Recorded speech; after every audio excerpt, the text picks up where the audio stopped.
When you express your needs, your desires, and the edges of how you're willing to tolerate being treated by others, you are setting boundaries. And boundaries are really important for healthy relationships. They help us navigate the sometimes complex waters of interpersonal relationships, and they also help us access the nurturance and care and love that we need from our relationships and our dynamics with others. So, in this video today, we'll be talking about the how, what, and why of boundary setting. You probably know from relationships that are not based on healthy boundaries often result in feelings of resentment or perhaps self-abandonment, or maybe even just going along with something that has been used and tired for a really long time and the relationship needs to end, but it just can't somehow. So, setting healthy relationships helps you to be more authentic and also have higher integrity in your dynamics with other people. And it also helps you in your inner relationship with yourself because it allows you to understand and to advocate for the treatment that you allow for yourself. And it helps you not self-abandon by living life on the whims and expectations of other people. Boundaries are really individual. You get to decide how you want to be treated by other people. And this is where boundary work really comes in. It has to link with your value system, and it has to support your self-worth and your individuality as a unique person. So someone else's boundaries may not feel applicable to you. They may not feel like they really achieve what you need in terms of privacy, connection, or getting your needs met, or having the kind of dynamic with other people that really fills you up. So I want you to think about your own needs for boundaries. What would feel good in relationships? What would help you feel connected and also be able to take care of yourself and have the space you need outside of relationships?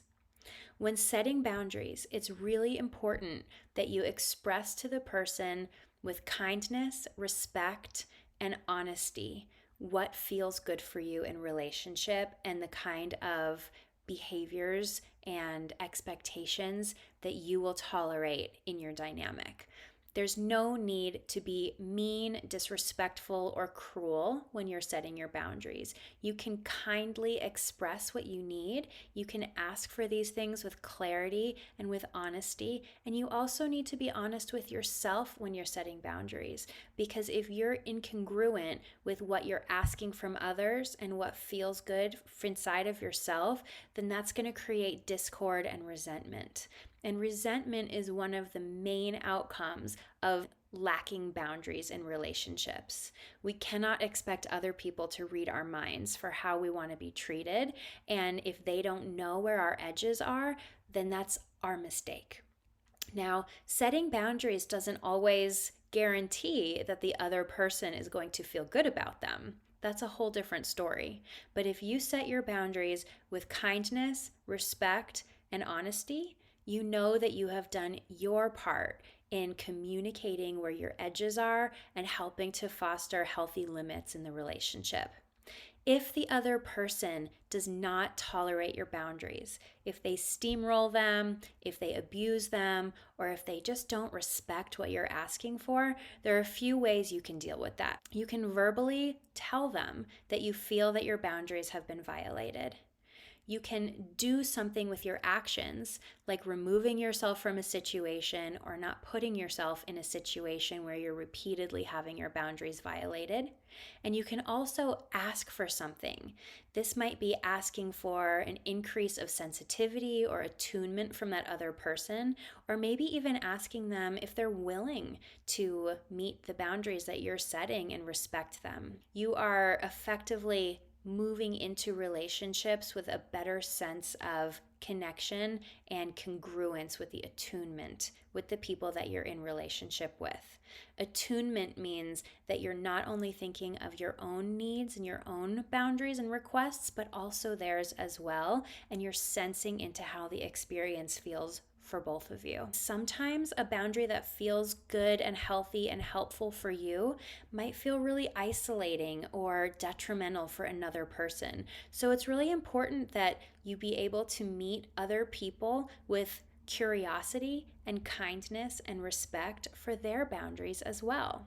When you know what someone else's boundaries are, it actually makes the relationship safer because it helps you understand at what point you can't push any further or at what point they start to not feel good in the dynamic. And a true relationship really prioritizes that everyone involved feels good and gets what they need. And this is where healthy boundaries come in.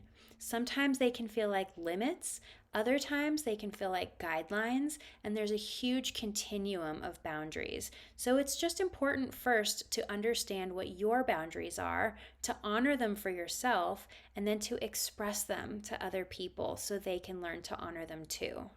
After you have established and understood your own boundaries, you can start to get curious about those of other people and start to see where other people need more space, potentially more respect to their sensitivities, and you can start to ask them questions about their boundaries. Because the clearer you are about other people's boundaries, the more you can have conversation about how they can also be clear about yours, and you can live together in a dynamic that feels good for everyone. This takes a little practice, so be patient with yourself, be patient with other people, and just continue to try to exercise your new muscle of boundary setting and boundary respecting. The more you talk about this with the people in your life, the more it will become common language and practice, and the more clear you will become on both yours and their boundaries, and your relationship will benefit enormously from it.